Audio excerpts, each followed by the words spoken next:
Ambarantsika ny tontolon'ny taranja baolina lavalava dia nambaran'ny Andriamatoa Ismaël Santony Rakotomanga fa ilatsaka ofidina voalohan'ny malagasy rugby ny tenany ary nambarany tamin'ny fomba ofisialy zany tamin'ity herinandro ity teny amin'ny foben'ny Pasamama eny Imamba. Misy ny fotoana itenenana ary misy ny fotoana anginana hoy Ismaël Rakotomanga Santony. Tonga zao ny fotoana itenenana ka tsy fitenenana fa dia nanapotsipotsitra ny fitantanana rehetra tsy mety ataon'ny malagasy rugby izay tarihany Marcel Rakotomalala ty kapiteny Makidy Madagasikara fahiny ity. Efa ela tao anatin'ny tontolo maro ny zavatra hita tao nefa nangina ny tena mijery aloha fa inona ny antony ny fitiavana eo fa ny zava-miseho koa eo koa betsaka ny mitady fiovana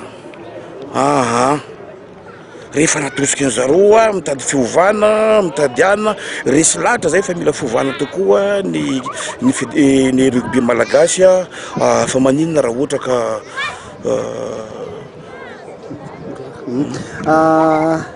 tonga raha eo amin'ny toerana ary ianao inona ny maika indrindra ho anao? Ny maika indrindra aloha resaka fanovana ny fitantanana ny fédération mila tao madio mangarahara ny rehetrarehetra raha izay faharoa mila jerena manahoana ny situation ny ligue rehetrarehetra satria raha tsisy ligue tsy zaroa no hoany amin'ny base ny ligue section club inona ny marary ny zaroa agny dia tsy maintsy vana ny olana ny zaroa agny aloha satria araka ny tenenana zany fa be dia be ny olona vonina anampy na raha fitaovana zany enika na arabola zany ny any amin'ny ligue zao fa betsaka no ohatra ny sponsor sur place ny médecin te anampy fa miandrany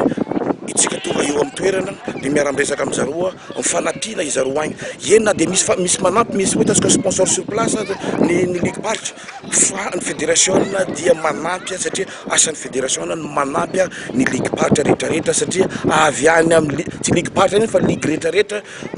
manerana Madagasikara na eto Antananarivo zany na amin'ny faritra zany tokony jerena daholo fa tsisy hoe eto Antananarivo ihany na Dego satria Santony avy ny Dego dia ho Dego ihany sagnatria tsy zay fa ny ligue rehetrarehetra ho jerena daholo.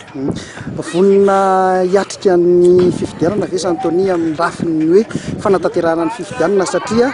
teny malaza ao anatin'ny tontolo dia hoe ny rugby fitapitaka vonina amin'izay ve Santony? Ke zay mihitsy angeny lazako ampahabemaso hoe araka le voalaza teo isy ny fitapitaka ny be dia be ataony zareo zao hoe mamorona hoe mamorona ny lalàna tsy zay tsy ao anatin'ny lalàna tsisy amendement mila hoforonin'ny lalàna ametraka code électoral vaovao tsy mety zavatra zay efa vonona zay ka izay zany anticipenay efa tsy tokony misy zay zavatra zay ary naovany antso hoavo amin'ny tompona andraikitra izy amin'ny tompona andraikitra ministère ny tanora sy fanatanjahantena ny tokony agnaramaso araka voalaza hoe zarony ny garant de l'égalité izy zao ny mararamaso rehetrarehetra zareo ny mahita fa tiany mety sy tsy mety fa raha amin'ny lafiny hafa indray vonina ny tenanay hiatrika ny fifidianana. Niaona tamin'ny mpanao gazety tetsy Imamba misy ny foben'ny Pasamama ry Santony ny alarobia maraina teo izay nanambara tamin'ny fomba ofisialy ny filatsahako filohan'ny malagasy rugby nambara ny famangetaheta fiovanana eo anatin'ny tontolo ary maro ireo fikambanana sy filevana ary mpakafy no nanosika azy hirotsaka amin'izao toerana izao. Vonina ny tenako hiatrika ny zava-misy rehetra mahakasika ififidianana io saingy anaovako antsoavo amin'ny ministera piakos fa tokony hijoro ray aman-dreny izy ireo anaramaso araka ny rariny sinitsiny ny lafin'ny fanarahana